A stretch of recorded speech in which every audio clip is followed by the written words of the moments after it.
અરે માણસનો અવતાર બાપુ છે ને, એક ઘડી આધી ઘડી આ માણસને 5 તત્વ આપ્યા એમ કહે છે.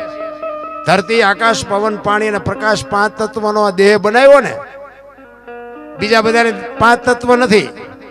ઢોર ને પક્ષી ને ઈયળ ને મચ્છર ને માખ ને બધાને 5 નથી. બધાને ઓછા વધુ છે. માણાને એકને જ 5 આપ્યા. 5 શું કામ આપ્યા? દુનિયાના બૂસ મારવા, ભક્તિ કરવા. માણસ એક જ ભજન કરીએ કે આ કૂતરા કાગડા ભેંસું ભૂંડડા કોઈ ભજન કરીએ કે? માણસ એક જ ભજન કરીએ કે તા માણા એક જ બુદ્ધિના ગાળિયા થયા. બોલો, બાકી તો ઢોર ને પ્રેમ આપ્યો હોય ને તો ઢોર તમને માર ન ખાવા દે. જાનવર પૂજાય, હળદીના ઘાટ ઉપર મહારાણા પ્રતાપનો ઘોડો પૂજાય, સતાધારમાં પાડો પૂજાય, જમરાળામાં ભેંસ પૂજાય, કચ્છમાં દાદા મેકરણનો કૂતરો ને ગધાડો પૂજાય. આપણું પાડો છે સારું નથી બોલતા. બોલો, ગધાડા કરતા બે જ નથી આપણે. અને ઈ ગધાડાની બાપુ આજ માનતા રાખો ને તમારા કામ થાય. વિચાર તો કરો તમે કેવા સંતના છેડા અડી ગયા છે.